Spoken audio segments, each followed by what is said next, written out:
Modi ji prime minister नहीं है, मोदी जी राजा हैं। कि जो राहुल गांधी बोल रहा है वो सच है और नरेंद्र मोदी प्रधानमंत्री नहीं बन रहा है। खत्म कहानी। 100% किसी से भी डिबेट करने को तैयार हूं, प्रधानमंत्री से, कि मैं जनता की आवाज हूं, जनता का दर्द हूं, जनता का दुख हूं, और कुछ नहीं। नमस्कार दोस्तों, आज उत्तर प्रदेश की धरती पर राहुल गांधी ने नरेंद्र मोदी को वह सुनाया जो कभी उन्होंने सोचा नहीं होगा। उन्होंने कन्नौज की धरती पर, जो हर्षवर्धन की धरती है, राजा हर्षवर्धन, वहां पर सबक सिखा दिया। इंडिया गठबंधन के प्यारे कार्यकर्ता बब्बर शेर,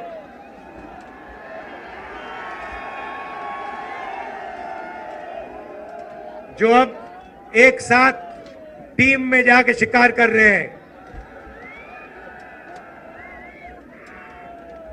प्रेस के हमारे मित्रों, कहना पड़ता है मगर ये हमारे मित्र नहीं है, ये मोदी जी के मित्र हैं।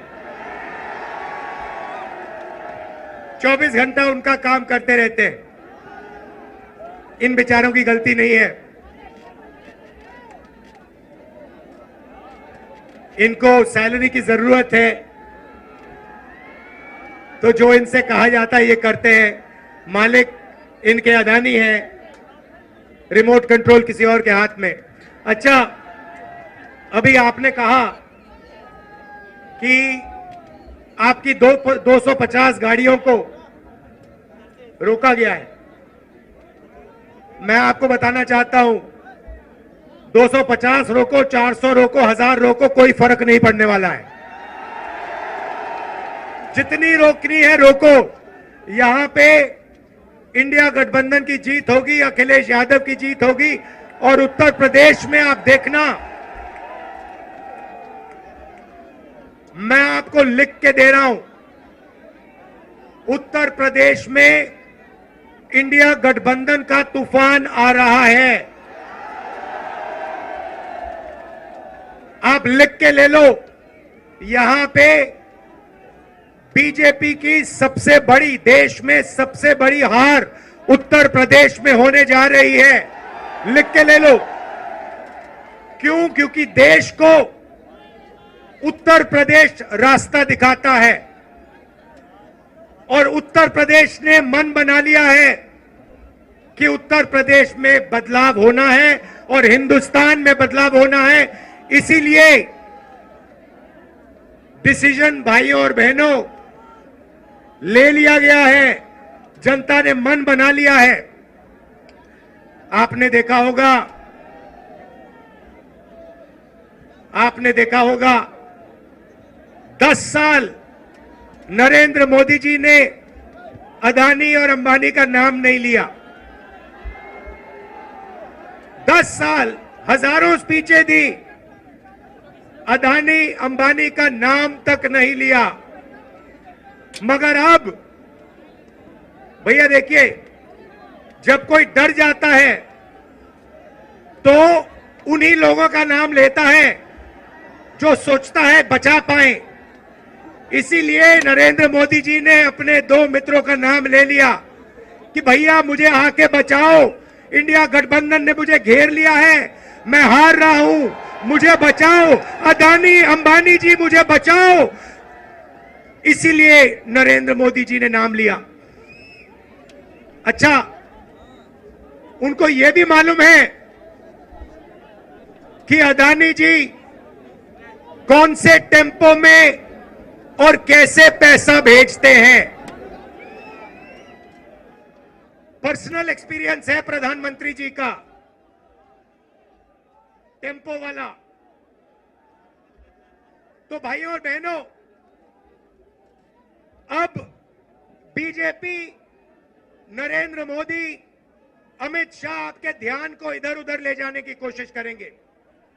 अगले 10-15 दिन में आप देखना, ये आपके ध्यान को भटकाने की कोशिश करेंगे। कभी इधर, कभी उधर, कभी इधर। आपको भटकना नहीं है।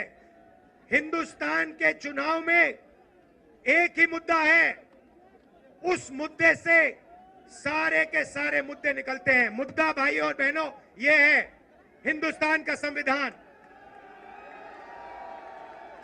ये जो है, इस किताब ने हिंदुस्तान के गरीबों को, पिछड़ों को, दलितों को, आदिवासियों को, किसानों को, मजदूरों को, छोटे व्यापारियों को अधिकार दिया है।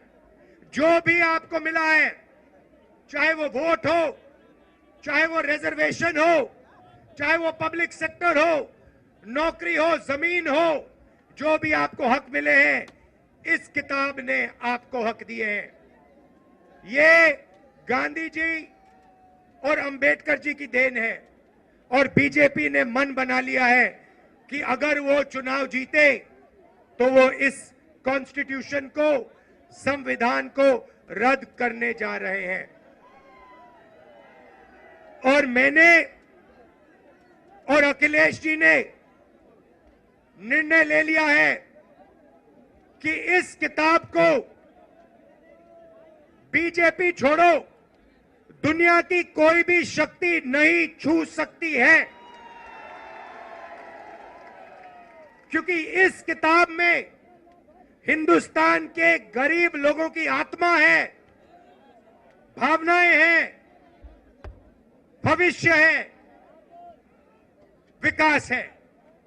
नरेंद्र मोदी जी 22 लोगों के लिए काम करते हैं। भाइयों और बहनों, 22 लोगों का उन्होंने 16 लाख करोड़ रुपया कर्जा माफ किया है। 16 लाख करोड़ रुपया मतलब 24 साल का मनरेगा का पैसा नरेंद्र मोदी जी ने 22 लोगों को दिया है। भाइयों और बहनों, मैं आपसे पूछना चाहता हूं, आपका नरेंद्र मोदी जी ने कितना कर्जा माफ किया है? तो कानपुर जो एशिया का मैनचेस्टर होता था, जिसे उन्होंने बर्बाद किया है नरेंद्र मोदी सरकार ने, भाजपा की सरकारों ने, उसको बता दिया कि कैसे तुम चाइना को भी मात दे दोगे और कैसे नरेंद्र मोदी की कहानी खत्म कर दोगे। बहुत जोश है आप में। मैं शुरुआत में ही कह देता हूं, पिछले 2-3 साल से हम नरेंद्र मोदी के खिलाफ लड़ रहे हैं। इंडिया गठबंधन एक साथ मिलकर लड़ रहा है। भारत जोड़ो यात्रा की 4000 किलोमीटर चले, कन्याकुमारी से कश्मीर, नफरत के बाजार में मोहब्बत की दुकान खोली। भारत जोड़ो न्याय यात्रा मणिपुर से महाराष्ट्र, लाखों लोगों से हमने बातचीत की, एक साथ चले, और जो हमारा मैनिफेस्टो बना है वो आपकी देन है, आपकी आवाज है, आपकी सोच है। भाइयों और बहनों, शुरुआत में मैं आपको कह देता हूं, जो बात आपको हिंदुस्तान की मीडिया कभी नहीं कहेगी, मगर जो बात सच है, 2024 4 जून नरेंद्र मोदी हिंदुस्तान के प्रधानमंत्री नहीं रहेंगे। आप लिख के ले लो, आप लिख के ले लो, नरेंद्र मोदी जी हिंदुस्तान के प्रधानमंत्री नहीं बन सकते हैं। हमने जो करना था, जो काम, जो मेहनत करनी थी, हमने कर दी है। अब आप देखना, उत्तर प्रदेश में हमारे गठबंधन को 50 से कम एक सीट नहीं मिलने वाली है, और बाकी देश में, हर प्रदेश में हमने बीजेपी को रोका है। ये जो मीडिया वाले हैं, अदानी के हैं, ये सच्चाई नहीं बोलेंगे। ये हमारे भाई हैं, इनसे हम मोहब्बत करते हैं, प्यार करते हैं, मगर इनको सैलरी लेनी है बेचारों को, इसीलिए ये सच्चाई नहीं लिख सकते। बच्चे पालने हैं इनको। मगर अगर आप अभी इनके चेहरे देखोगे तो ये भी मुस्कुरा रहे हैं, क्योंकि इनको भी पता लग रहा है कि जो राहुल गांधी बोल रहा है वो सच है और नरेंद्र मोदी प्रधानमंत्री नहीं बन रहा है। खत्म कहानी। जैसे अंग्रेजी में बोलते हैं गुड बाय थैंक यू।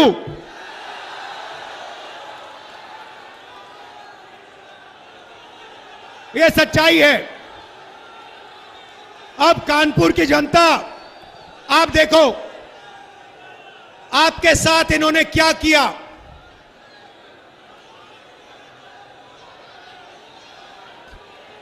आप मैनचेस्टर कहलाए जाते थे, मैनचेस्टर का आप मुकाबला करते थे। आप में वो क्षमता है, आपके कारीगरों में, आपके कारखानों में वो क्षमता है कि वो किसी को भी चैलेंज कर सकता है। मैं आपको बता रहा हूं, मेड इन कानपुर के सामने मेड इन चाइना नहीं टिक सकता है, कभी नहीं टिक सकता है। मगर नरेंद्र मोदी जी ने अदानी को बचाने के लिए, अदानी के धन के लिए, अदानी की जमीन के लिए आपका कानपुर का सिर्फ हाथ नहीं, हाथ और गला काटा है। गलत जीएसटी लागू करके, नोटबंदी करके कानपुर को उन्होंने खत्म किया है। मेड इन इंडिया की बात करते हैं। मेड इन इंडिया आप ही तो हो। Made in India, made in Kanpur ही तो है। Made in Mumbai, made in Lucknow, made in Chennai, made in Bangalore, यही तो है मेड इन इंडिया। सारे के सारे मेड इन इंडिया को नरेंद्र मोदी ने खत्म किया। 5 अलग अलग जीएसटी लगा दी। आप किसी भी छोटे बिजनेस वाले से पूछ लो, किसी भी मजदूर से पूछ लो, किसी भी कारीगर से पूछ लो, जीएसटी से, नोटबंदी से कितना नुकसान हुआ वो आपको बता देगा। हमें खत्म कर दिया, हमारे बिजनेस को खत्म कर दिया। क्यों? अदानी के लिए। भाइयों और बहनों, 16 लाख करोड़ रुपया, 16 लाख करोड़ रुपया अदानी का कर्जा माफ किया है। मैं पूछना चाहता हूं, कानपुर के कारीगरों का, छोटे बिजनेस वालों का, स्मॉल और मीडियम बिजनेस वालों का कितना कर्जा माफ किया? आपने क्या गलती की? यहां आपकी जमीन दे दी, अदानी को दी, 500 एकड़ आपकी जमीन उठा के दे दी। Airport, port, infrastructure, solar power, wind power, Hindustan की डिफेंस इंडस्ट्री सारी की सारी उनको दे दी। आपको कहते हैं भाइयों बहनों, थाली बजाओ। कोविड आता है, कोविड आता है, वेंटिलेटर नहीं है, ऑक्सीजन नहीं है, गंगा में लाशों के ढेर, और नरेंद्र मोदी की पार्टी कोविड वैक्सीन बनाने वालों से जब आप लोग मर रहे थे तब पैसा ले रहे थे। करोड़ों रुपए नरेंद्र मोदी की पार्टी ने कोविड वैक्सीन वालों से पैसा लिया। आप मर रहे थे, उन्होंने आपको कहा थाली बजाओ, आपको कहा थाली बजाओ, आपको कहा मोबाइल फोन की लाइट चलाओ। अदानी को कहते हैं पैसा गिनो, टेम्पो में भेजो मुझे। उनको कैसे मालूम कि अदानी टेम्पो में पैसे भेजता है? कैसे पता उनको? और भाइयों और बहनों, हिंदुस्तान के प्रधानमंत्री, नोटबंदी वाले प्रधानमंत्री ने बोला कि अदानी और अंबानी काला धन देते हैं। तो मोदी जी, अगर अदानी और अंबानी काला धन देते हैं तो आपने उन पर सीबीआई ईडी की इंक्वायरी क्यों नहीं कराई? क्योंकि वो आपके मित्र हैं। उनके हवाई जहाज में आप खूब उड़े। 10 साल अदानी अंबानी का नाम नहीं लिया। मगर भाइयों और बहनों, मैंने छोड़ा नहीं। अदानी अंबानी, अदानी अंबानी। अंत में नरेंद्र मोदी, हिंदुस्तान का प्रधानमंत्री, कांपते हुए कहता है अदानी अंबानी का नाम पब्लिक में लेता है।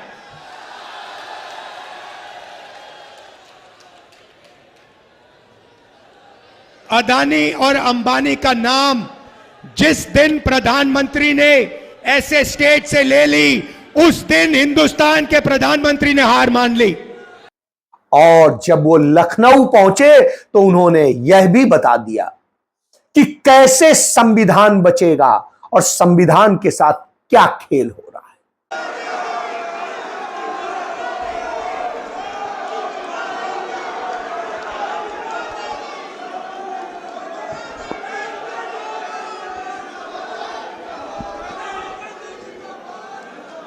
और इतनी एंथुजियाज्म से आप मेरी बात सुनने के लिए आए,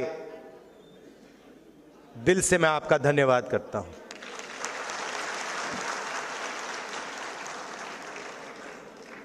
अनिल जैन जी ने अभी कहा कि मेरे परिवार के लोग ग्वाला थे, और उन्होंने कहा कि पैदा होने पर ही मेरा फ्यूचर तय हो जाता था। मैं उस बात को थोड़ा आगे बढ़ाना चाहता हूं। पैदा होने से पहले आपका फ्यूचर तय हो जाता था। आप पैदा ही नहीं हुए, आपकी कैपेबिलिटी भी नहीं मालूम, आपका नाम भी नहीं मालूम, आपका फ्यूचर तय हो जाता था। और हिंदुस्तान के सारे लोगों को छोटे छोटे खांचों में डाल दिया जाता था। आप इस काम के लायक हो, आप इस काम के लायक हो, आप इस काम के लायक हो, ये आप कभी नहीं कर सकते हो, ये आप कभी नहीं बोल पाओगे। आपके पैदा होने से पहले डिसीजन लिया जाएगा कि आपको कोई छुएगा नहीं, आप कभी जमीन नहीं खरीद पाओगे। तो ये सारा पैदा होने से पहले ही डिसाइड हो जाता था। और हिंदुस्तान के करोड़ों लोगों ने, अरबों लोगों ने हजारों साल इस प्रकार जिंदगी जी है। उन्होंने अपना फ्यूचर डिसाइड नहीं किया, समाज ने उनके लिए पैदा होने से पहले उनका फ्यूचर डिसाइड कर दिया। तो आप सोचिए कितना दुख, कितना दर्द, कितनी कैपेबिलिटी जाया हुई।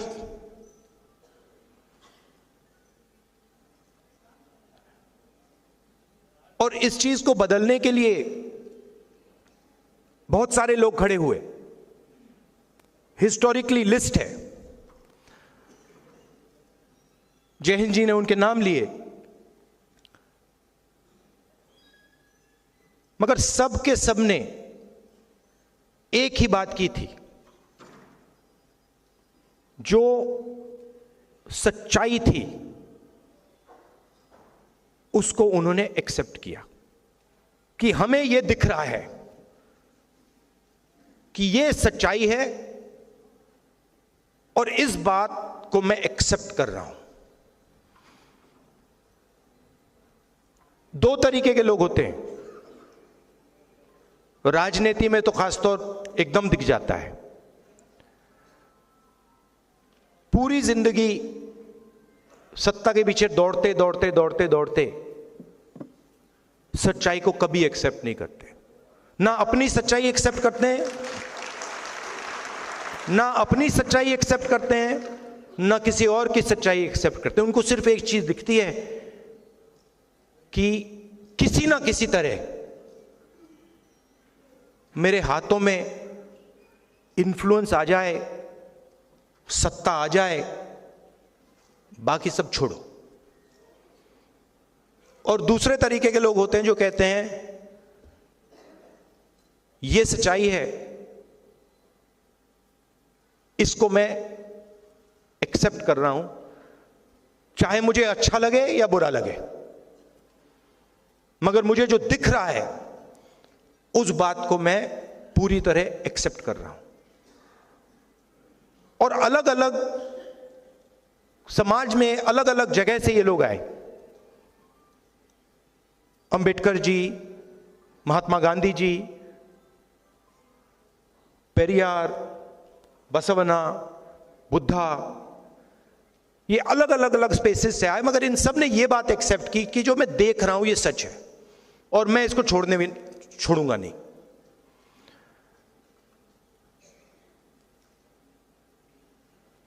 हिंदुस्तान में बहुत सारी ऐसी मूवमेंट्स हुई,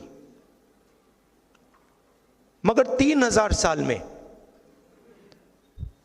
सबसे सक्सेसफुल मूवमेंट ये है। और इसमें आप कहते हो कि ये संविधान अंबेडकर जी ने दिया, और उसमें सच्चाई है। अंबेडकर जी ने दिया, गांधी जी ने दिया, मगर ये एक सोच है। ये अंबेडकर जी से पहले भी थी। इसमें बुद्धा भी हैं, इसमें बसवन्ना जी भी हैं, इसमें पेरियार हैं, इसमें गांधी हैं, और सिर्फ वो नहीं है, बहुत सारे ऐसे भी लोग हैं जिनके नाम किसी ने सुने भी नहीं। वो इसी चीज के लिए लड़े थे। किसान थे, मजदूर थे, नाई थे, बढ़ई थे, इसके लिए लड़े। उनका नाम आज हम नहीं जानते, मगर उनकी सोच इसमें है। तो जो भी, मेरा कहना है, जो भी हिंदुस्तान में अन्याय की सच्चाई को एक्सेप्ट करता है उसकी सोच इसमें है। और इसने करोड़ों लोगों के लिए दरवाजे खोले हैं। और मैं यह भी कहना चाहता हूं कि जो हमारी एक्सपेक्टेशन थी, जो फाउंडिंग फादर्स की एक्सपेक्टेशन थी, जो महात्मा गांधी की एक्सपेक्टेशन थी, जवाहरलाल नेहरू की एक्सपेक्टेशन थी, अंबेडकर जी की एक्सपेक्टेशन थी, उससे कम लोगों को इस किताब का फायदा हुआ है। तो सक्सेस है मगर फेलियर भी है। ओवरआर्चिंग सक्सेस नहीं है। सिंपल सी बात है। इसको लोग कहते हैं कि ये राइट्स का डॉक्यूमेंट है, अधिकार का डॉक्यूमेंट है, इससे हमें लोकतांत्रिक अधिकार मिलता है, सही। मगर ये ट्रांसफर ऑफ पावर का भी डॉक्यूमेंट है। ये ट्रांसफर ऑफ एसेट्स का भी डॉक्यूमेंट है। ये ट्रांसफर ऑफ वेल्थ का भी एक डॉक्यूमेंट है। ये ट्रांसफर ऑफ स्किल्स का भी डॉक्यूमेंट है। अब अगर हम हिंदुस्तान को आज देखें, और मैं 15, 20, 30, 40, 50 साल पहले की बात नहीं कर रहा हूं, मैं आज की बात कर रहा हूं। और अगर आज हम अपने देश को देखें, 95% लोग पिछड़े वर्ग के, अप्रोक्सीमेटली 50, 15% दलित,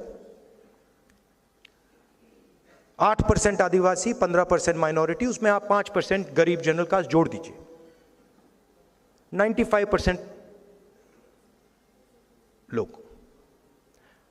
आप मीडिया में देखिए, मीडिया कोई मामूली औजार नहीं है, यह नैरेटिव बनाता है, देश का नैरेटिव बनाता है, पूरे देश का, पूरे देश के नैरेटिव को इन्फ्लुएंस करता है। यहां बड़े बड़े पत्रकारों में, जर्नलिस्ट में, मीडिया ओनरशिप में आपको एक पिछड़े वर्ग का व्यक्ति नहीं मिलेगा। अब बात अच्छी लगे ना लगे, यह रियलिटी है, यह सच्चाई है।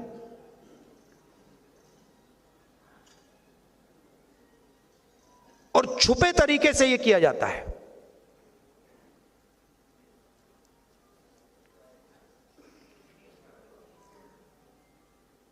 पब्लिक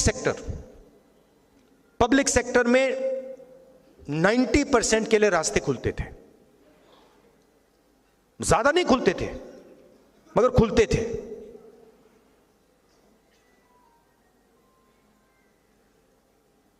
आज 200 सबसे बड़ी कंपनियों की लिस्ट निकालिए, उनकी सीनियर मैनेजमेंट की लिस्ट निकालिए, उनकी जो बड़े बड़े सैलरी, करोड़ों रुपए वाली सैलरी वाले लोग हैं, उनकी लिस्ट निकालिए, दिखा दीजिए कौन सा पिछड़ा है वहां पे, कौन सा दलित है, कौन सा आदिवासी है, कौन सा गरीब जनरल कास्ट का है, दिखा दीजिए।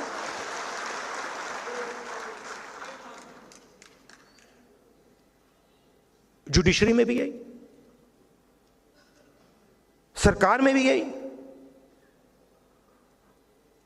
और जो सच्चाई है वो छुपा दी जाती है। अग्निवीर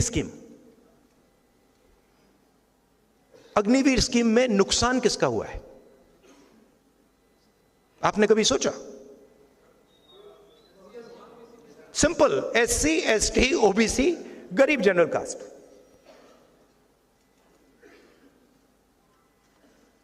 अग्निवीर सीनियर लेवल पे नहीं है, अग्निवीर जवान के लिए है। और 2 तरीके के शहीद बनाए जा रहे हैं। तो जहां भी देखो 90% तो है ही नहीं। अब मैं सिर्फ एक बात कह रहा हूं कि सब कुछ छोड़ दीजिए,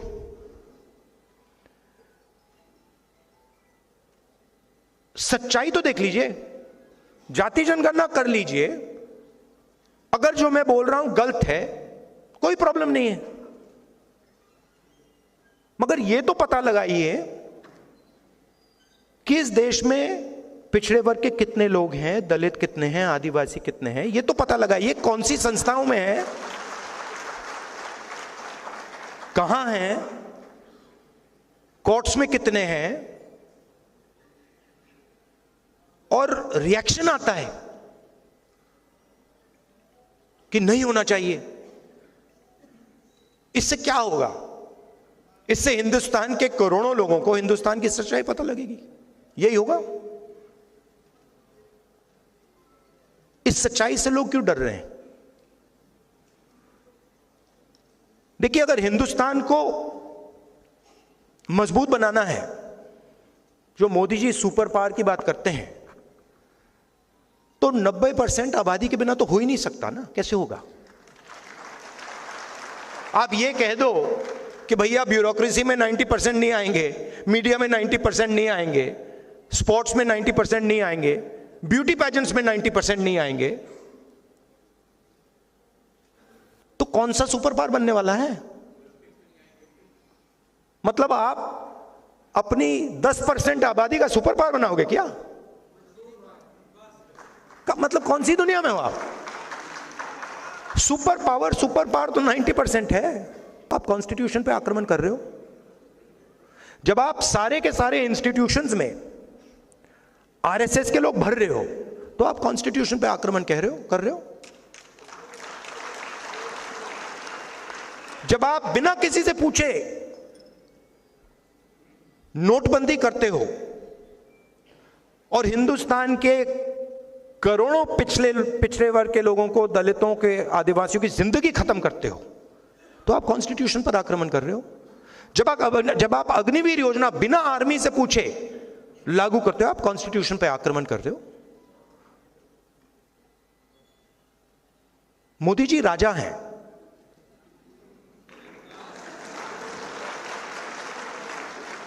मैं सच बोल रहा हूं। मोदी जी प्राइम मिनिस्टर नहीं है, मोदी जी राजा हैं। उनको कुछ लेना देना नहीं, कैबिनेट से कुछ लेना देना नहीं, पार्लियामेंट से कुछ लेना देना नहीं, कॉन्स्टिट्यूशन से कुछ लेना देना नहीं। 21वीं सदी के वो राजा हैं।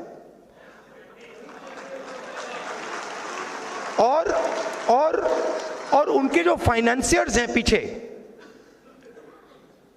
जो 2-3 फाइनेंसियर्स हैं, वो राजा का पूरा टेम्पो वाले,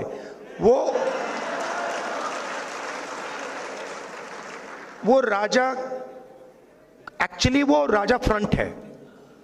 एक्चुअली राजा के पास पावर नहीं है, एक्चुअली पावर कहीं और है।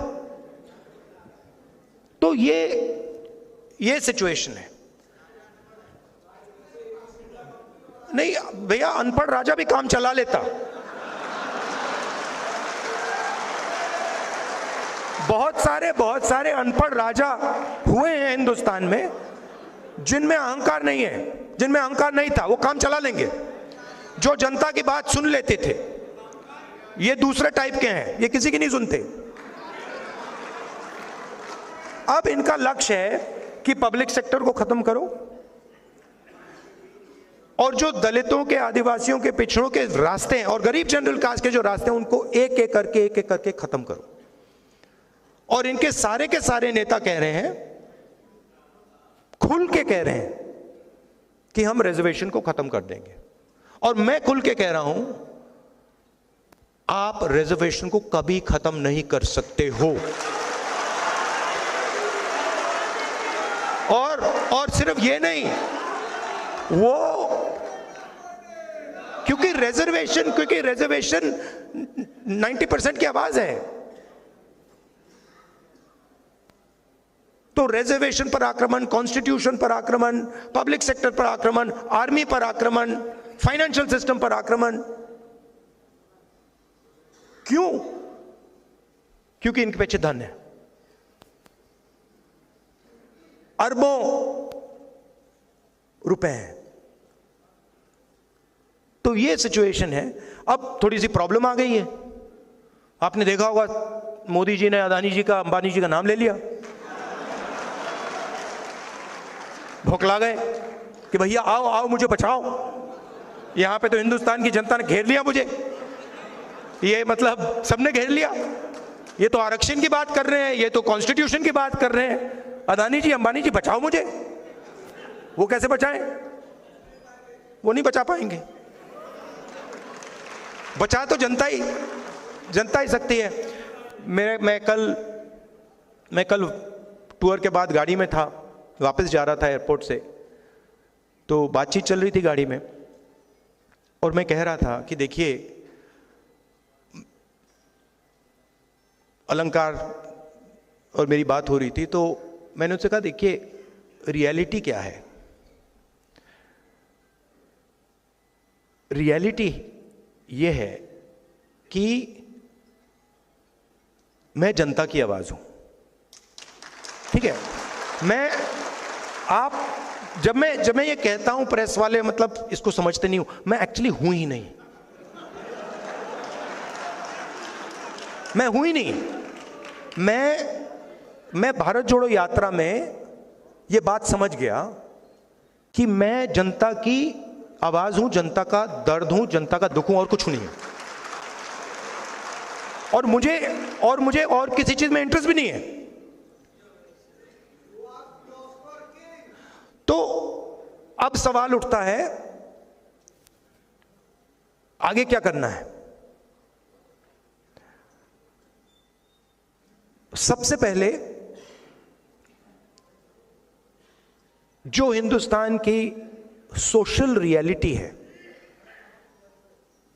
और किसी का नुकसान नहीं करना, बट जो हिंदुस्तान की सोशल रियलिटी है उसको देश के सामने रखना है।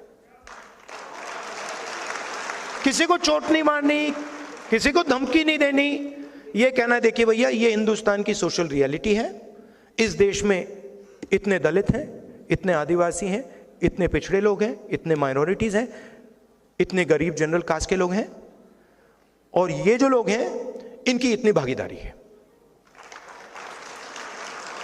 मीडिया में इतनी भागीदारी है, कॉर्पोरेट इंडिया में इतनी भागीदारी है, जुडिशरी में इतनी, इलेक्शन कमीशन में इतनी, सीबीआई, ईडी, इनकम टैक्स में इतनी। आपने नोट किया है कि सीबीआई, ईडी मुझे छोड़कर 55 घंटे मुझसे मतलब इंटेरोगेशन किया।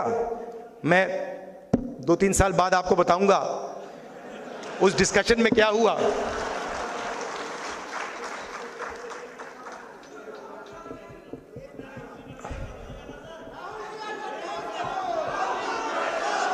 मैं बताऊं आपको क्या हुआ, बताऊं?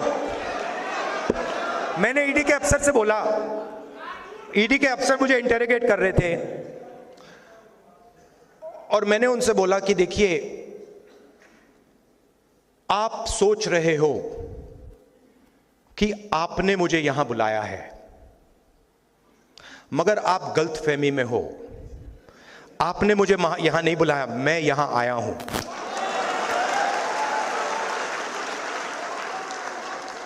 और आप जानते हो मैं यहां क्यों आया हूं? कहते हैं नहीं, मैं यहां इसलिए आया हूं क्योंकि मैं देखना चाहता हूं हिंदुस्तान के लोकतंत्र की हत्या कौन लोग कर रहे हैं।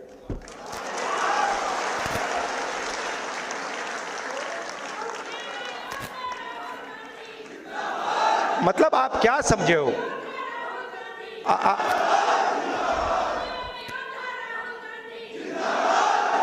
मैं वहां पे इंटेरोगेशन हो रहा था, वहां पे एक सेल पड़ा हुआ था, वो लॉकअप होता है, वो इंटेरोगेट कर रहा है मुझे। मैं सोच रहा हूं यार मेरे परदादा 12 साल ऐसे सेल में बैठे थे, कम से कम 10 साल तो मुझे भी जाना चाहिए। आप मुझे कोई भी सेल दे दो, कोई फर्क नहीं पड़ता। तो मेरा कहना है कि हिंदुस्तान की जनता के सामने हिंदुस्तान की रियलिटी डालनी है, और मैं बिलीव करता हूं चाहे वो किसी भी जात का व्यक्ति हो, अगर हमने रियलिटी सामने रख दी ऐसे, हिंदुस्तान की राजनीति बिल्कुल बदल जाएगी।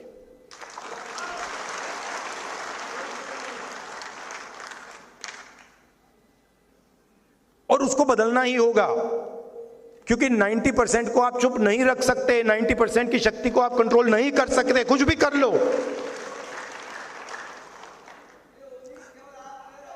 नहीं, ये बहुत सारे लोगों में, आप में भी है। और राजनीति में ना, मेरा एक्सपीरियंस बताता हूं आपको, एक होता है जो सुबह उठता है, कहता है भैया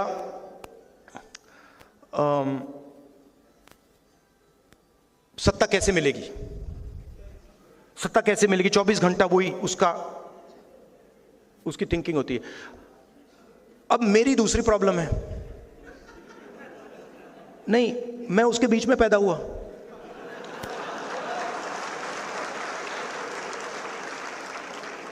अब अजीब सी बात है, मुझे उसमें इंटरेस्ट ही नहीं है। वो मेरे लिए औजार है, वो मेरे लिए औजार है कि उसका मैं प्रयोग जनता की मदद करने के लिए कैसे करूं।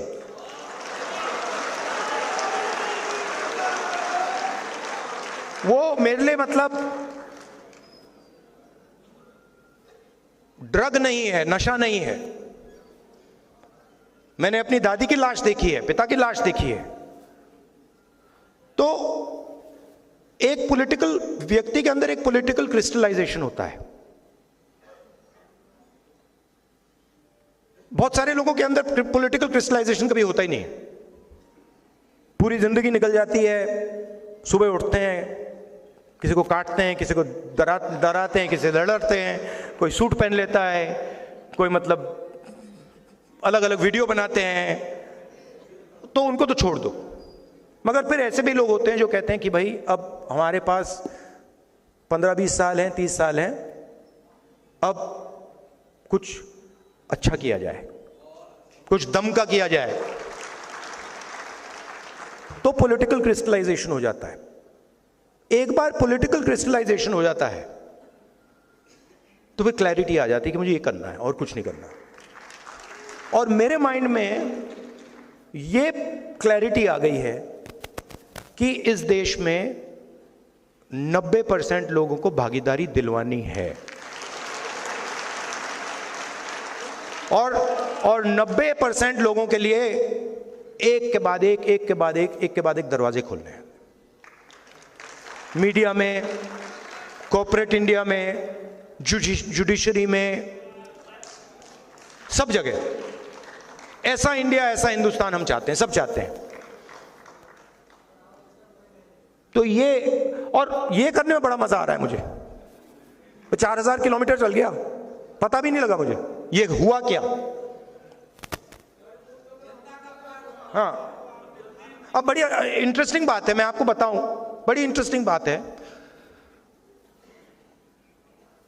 पॉलिटिकल क्रिस्टलाइजेशन से क्या होता है, या पॉलिटिकल जब क्लैरिटी आ जाती है, होता क्या है। मैं 2004 से राजनीति में हूं, ठीक है। 2 साल पहले मैंने भारत जोड़ो यात्रा की, 4000 किलोमीटर चला, और मेरा जो सुनने और देखने का तरीका था वो बदल गया। जैसे आप मेरे पास आए तो नॉर्मली जब व्यक्ति बात करता है तो वो सोचता है कि ठीक है मैं यहां हूं, मैं सुन रहा हूं। मैं क्या करने लगा, मैं आपकी पोजीशन लेने लगा। बात समझे? मैं अपने आप को छोड़ के आपके अंदर घुस के, ये आया मेरे पास, ये क्या देख रहा है, ये क्या बोल रहा है, ये क्या कहना चाह रहा है, तो वो चेंज आ गई। और बिल्कुल जो लोग बोल रहे थे उसका मतलब ही बदल गया। मतलब पहले क्या होता था, किसान आता था, बड़ी मुश्किल है, पैसा नहीं मिल रहा, भाई बीमार है, और मैं सुनता था। अब उसके बाद अब मैं क्या करता हूं, हाथ पकड़ लेता हूं, बस हाथ पकड़ लेता हूं और टाइट पकड़ लेता हूं और कहता हूं घबराओ मत, कुछ नहीं होगा। तो टोटल चेंज आ जाता है, कनेक्शन बन जाता है।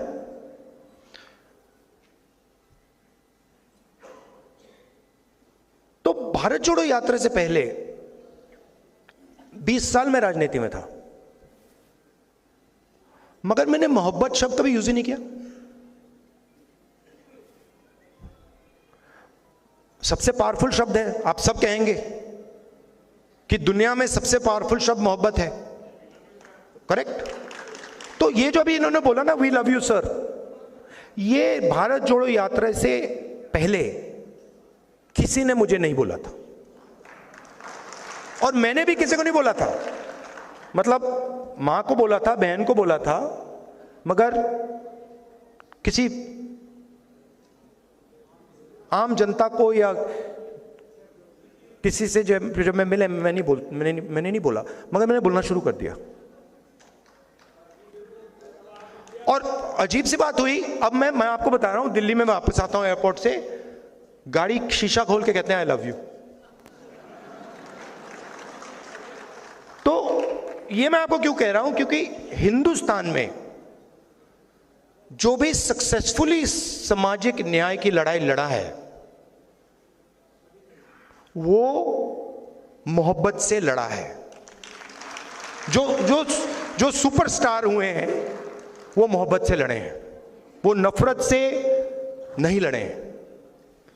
तो ये 2 चीजें जरूरी हैं कि सच्चाई होनी चाहिए, सच्चाई से पीछे नहीं टिकना चाहिए, हिलना नहीं चाहिए, कोई भी कॉस्ट दे दो, मगर ये सच्चाई है। और आप बोलो तो रिस्पेक्ट से, प्यार से, स्ट्रेंथ से।